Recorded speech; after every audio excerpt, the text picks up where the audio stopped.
دوسرا فرار یہ ہے کرامت. جب اللہ کسی پہ راضی ہوتا ہے تو کہتے ہیں ہاذا من فضل رب. رب راضی ہوتا ہے تو کہتے ہیں ہاذا. رب کو ناراض کر کے کوئی بندہ یہ کہے نا ہاذا من فضل ربی، تو یہ رب کو اور ناراض کرتا ہے. یہ کیا کرتا ہے؟ رب کو اور دیکھیں نا، حرام کے پیسے کو کوئی کہ یہ اللہ کا فضل ہے، یہ کیا ہے؟ اللہ کا. جو صاحب کوئی بندہ چوری کر کے کی کرے اے اللہ کا فضل آیا، رب راضی ہے کہ رب ناراض ہے؟ تو گویا چوری کے پیسے کی کوٹھی بنا کے یہ نہیں کہنا چاہیے ہاذا من فضل ربی. ٹھیک ہے نا؟ تو اس لیے سامعین محترم، حضرت سلیمان علیہ السلام کا وہ صحابی تخت لے آیا اور تخت لانے کے بعد کیا کہا؟ ہاذا من فضل ربی، یہ اللہ کا فضل ہو میرے اوپر، یہ اللہ کا کیا ہو گیا؟ یہ رب نے مجھے اپنی بارگاہ سے یہ نعمت اور کرامت عطا کی ہے. پتہ چلا؟ اچھا اب یہاں کچھ لوگ کہتے ہیں جی اللہ کے ولیوں سے مانگنا نہیں چاہیے. کیوں نہیں مانگنا چاہیے؟ اس لیے کہ یہ ما فوق الاسباب ہے. اتنا بڑا تحت جو ہے یہ اسباب کے طرح کرتا ہے کہ یہ ما فوق ہے. اسباب کا معنی ہوتا ہے کوئی راہ اختیار کرنا. مثلا اس کو میں نے اٹھانا ہے نا، اس کو میں نے اٹھانا ہے تو دو بندے تین بندے دو ادھر لگاؤ دو ادھر اس کو اٹھا لو، تو یہ کیا ہو گیا؟ یہ ہو گیا تحت الاسباب. یہ کیا ہو گیا؟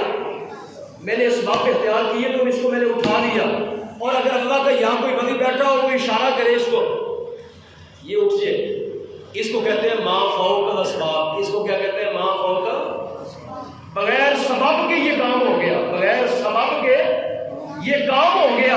کوئی اللہ کا ولی یہاں بیٹھا ہو 40 بندوں میں سے ہو سکتا ہے کوئی آپ میں سے ایسا نا پروردگار کا کوئی نیک بندہ بیٹھا ہو اشارہ کرے تو یہ ہوا پہ لٹک جائے. اس کو کہتے ہیں کیا کہتے ہیں؟ اس کو ما فوق الاسباب. کیا کہتے ہیں اس کو؟ ما فوق. بولے یار کیا کہتے ہیں اس کو؟ آپ نے اس کو سبب کوئی نہیں اختیار کیا اٹھانے کا، یہ ویسے ہی اٹھ گیا. اشارے کے ساتھ کیا ہوا؟ اب جو تحت آیا تھا وہ تحت الاسباب آیا تھا کہ ما فوق الاسباب آیا تھا؟ بتاؤ ذرا، بات سمجھائیے کہ نہیں آپ؟ وہ کسی نے اٹھا کے یہاں رکھا تھا کہ وہ رب کی طرف سے آیا تھا. تو گویا پتہ چلا کہ اللہ کے ولی ما فوق الاسباب بھی مدد کرتے ہیں. اللہ نے ان کو یہ قدرت دی ہے، وہ چاہے تو بغیر سبب کے بھی تیرا کام ہو جائے. بغیر ایک تو یہ ہے کہ ڈاکٹر دوائی دے تو دوائی جو ہے یہ سبب ہو گئی. دوائی کیا ہو گئی؟ بیماری کو درست کرنے کی سبب ہو گئی. ایک یہ ہے اللہ کا ولی کہ یا اللہ اس کو ویسے ہی شفا دے دے، یہ ما فوق الاسباب ہو. یہ کیا ہو گیا؟ ما فوق الاسباب ہو گیا. تو اس لیے سامعین محترم، اگر رب چاہے تو اپنے بندوں کے ہاتھ پہ ما فوق الاسباب بھی کیا کر دے؟ مدد کر.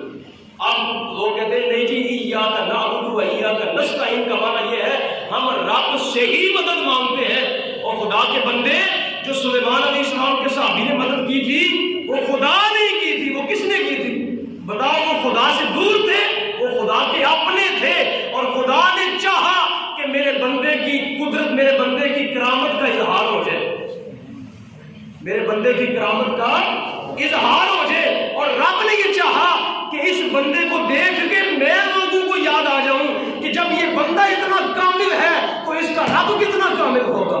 سبحان اللہ. بندے کو دیکھ کے رب یاد آ جائے کہ جب رب اس بندے کو اتنی قدرت دینے والا ہے تو رب آپ کتنا بڑا قادر کبیر ہو. تو بندوں سے اگر کوئی کرامت ظاہر ہو جائے تو رب کے ساتھ شرک لازم ہے، اور شرک نہیں آتا تو عید پکی ہو جاتی ہے. کیا ہو جاتی ہے؟ توحید پکی ہو جاتی ہے. توحید پکی ہو جاتی ہے کہ واقعہ ہمارا رب ایک ہی ہے جو اتنا قادر قدیر ہے، اپنے بندوں کو بھی اتنے کرم فرما دیتا ہے، اپنے بندوں کو بھی اتنے کرم کر دیتا ہے. یہ حدیث پاک سنیں میرے سے. وان عائشہ، اب یہ قرآن کی آیت کے ساتھ حدیث میں ابو داؤد شریف کے اندر یہ حدیث موجود ہے. وان عائشہ رضی اللہ تعالی عنہا، سرکار کی بیوی ہے، ساری امت کی ماں ہے. ساری امت کی کیا ہے؟ ماں ہے. ساری امت کی ماں ہے، مومنوں کی ماں ہے، بات وقتوں کی نہیں. کانت لما مات النجاشی، آپ کو پتا ہے کہ نجاشی بادشاہ ہوا سرکار کے زمانے میں، نام سنا؟ اب اشارہ کا ہے کہ نجاشی بادشاہ جہاں پہ پہلی ہجرت ہوئی اسلام کی، جہاں پہ پہلی کیا ہوئی؟ ہجرت ہوئی. حضرت عائشہ فرماتی ہے جب وہ فوت ہو گئے تو سرکار نے مدینہ کے اندر ان کا جنازہ پڑھا غائبانہ. سرکار نے پڑھا تھا, اب نہیں پڑھ سکتے, یا مسئلہ ایک اور آ گیا. غائبانہ نماز جنازہ کون پڑھ سکتے تھے؟ حضور پڑھ سکتے تھے. بعد میں کائنات میں کسی کو پڑھنے کی اجازت نہیں.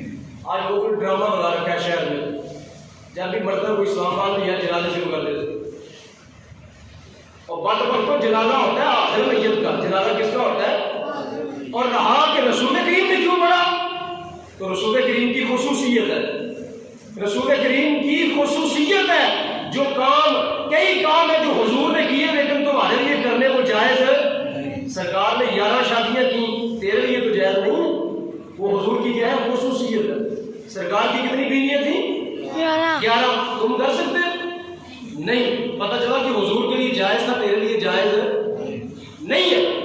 رسول کریم علیہ السلام سو بھی جاتے تو سرکار کی نیند آپ کے وضو کو نہیں توڑتی تھی. سرکار کو جہاں تہجد کی نماز پڑھتے, صبح کی سنت کی, فجر کی سنتیں ادا کرتے, پھر حضور لیٹ جاتے. حضرت بلال حبشی آتے اور آپ اٹھاتے, کہتے حضور جماعت کا وقت ہو گیا, حضور کی نماز پڑھا. اور سرکار دعا میں فرماتے میری آنکھیں سوتی ہیں, میرا دل نہیں سوتا. تنام عینایا, فرمایا میری آنکھیں سو جاتی ہیں, میرا دل نہیں سوتا. پتہ چلا کہ حضور کی نیند حضور کے وضو کو نہیں توڑتی. بتا تیری بھی نیند توڑتی ہے کہ نہیں توڑتی؟ تو سو جائے تیرا وضو ٹوٹ جاتا ہے کہ نہیں ٹوٹ جاتا؟ اور تو سو کے اٹھے تو اٹھ کے نماز پڑھ سکتا ہے؟ تجھے نیا وضو کرنا پڑے گا, کیونکہ نیند کیا کرتی ہے؟ وضو کو توڑ دیتی ہے. نیند وضو کو کیا کرتی ہے؟ توڑ دیتی ہے. لیکن رسول کریم کی نیند حضور کے وضو کو نہیں توڑتی. پتہ چلا کہ کچھ چیزیں ایسی ہیں جو حضور کی خصوصیت ہے. تہجد نبی پاک علیہ السلام پہ فرض تھی, تیرے اوپر بھی ہے نہیں. تہجد سرکار دو عالم کے اوپر کیا تھی؟ تیرے اوپر بھی ہے نہیں ہے. یہ حضور کی خصوصیت ہے, یہ سرکار دو جہاں کی کیا ہے؟ خصوصیت ہے. سرکار دو جہاں نے نجاشی کا جنازہ پڑھایا غائبانہ. ایک علماء نے یہ لکھا کہ یہ سرکار کی خصوصیت ہے. دوسرا یہ لکھا کہ نبی کریم علیہ السلام کے سامنے جنازہ کر دیا گیا. سرکار جنازہ پڑھا رہے تھے اور میت کو دیکھ رہے تھے. سارے پردے ہٹا دیے گئے, سارے پردے ہٹا دیے گئے, حجاب دور کر دیے گئے, اور سرکار ان کی میت کو حبشے میں دیکھ رہے تھے, اور حضور نے کیا کیا؟ جنازہ پڑھا دیا. اب کسی کا غائبانہ نماز جنازہ, یہ شہر کے اندر لوگوں نے ڈرامے لگا رکھے ہیں. فلاں مر گیا کراچی میں, اس کا جنازہ نیت پارک میں پڑھو. فلاں مر گیا نیت پارک میں پڑھو. سیاست چمکائی جا رہی, جنازوں میں سیاست. دعا کو دعا مانگو, دعا نہیں مانگتے. کوئی بخشش کی دعا مانگو, کہتے ہیں جائز نہیں. غائبانہ نماز جنازہ وہ جائز ہے. جو مانگنی ہے وہ جائز نہیں, جو جائز ہے کہتے ہیں یہ ناجائز ہے, جو ناجائز ہے اس کو کہتے ہیں یہ کیا ہے؟ جائز ہے. ماتم ماری جی. تو حضرت عائشہ صدیقہ فرماتی ہیں جب وہ حضرت نجاشی فوت ہو گئے نا, حضرت نجاشی فوت ہو گئے تو کیا ہوا؟ کننا نتحدث انه لا یزال یرا علی قبرہ نور. آپ فرماتی ہیں کہ زمانوں ایک گزر گیا, جب بھی ان کی قبر کے پاس کوئی جاتا تو اس کو ان کی قبر کے اوپر روشنی نظر آتی. کوئی رات کو جاتا اس کو روشنی نظر آتی, کوئی دن کو جاتا اس کو روشنی نظر آتی. وہاں نور چمک رہا ہوتا. وہاں ان کی قبر کے اوپر, حضرت نجاشی کی قبر کے اوپر کیا چمک رہا ہوتا؟ نور چمک رہا ہوتا. یہ کون کہہ رہی ہیں؟ حضرت عائشہ کہہ رہی ہیں. اور حضرت ام حبیبہ جو بعد میں حضور کی بیوی بنی, حضرت ام سلمہ جو بعد میں حضور کی بیوی بنی, یہ دونوں خواتین اس قبر کو دیکھ کے آئیں اور کہتی ہیں ہم گواہی دیتے ہیں کہ ہم نے ان کی قبر کے اوپر نور دیکھا. سبحان اللہ. یہ مومن کی مرنے کے بعد کرامت ہے. یہ مرنے کے بعد کی کیا ہے؟ جس طرح زندہ ولی سے کرامت ہو سکتی ہے, اس طرح دنیا سے جانے کے بعد بھی اللہ چاہے تو ان کی مرنے کے بعد بھی کرامت کا کیا ہو سکتا ہے؟ اظہار ہو سکتا ہے. یہ کیا میں نے پڑھی آپ کے سامنے؟ کیا پڑھی میں نے آپ کے سامنے؟ میں نے حدیث پڑھی, واقعہ نہیں سنایا, حدیث پڑھی کہ زندہ ولی سے بھی کرامت نکل سکتی ہے اور دنیا سے جانے کے بعد بھی اس سے کیا ہے؟ کرامت کا اظہار. کوئی شرک لازم نہیں ہے, کوئی شرک اس سے لازم قرآن اور حدیث ثابت کر رہے ہیں. ایک اور حدیث سنو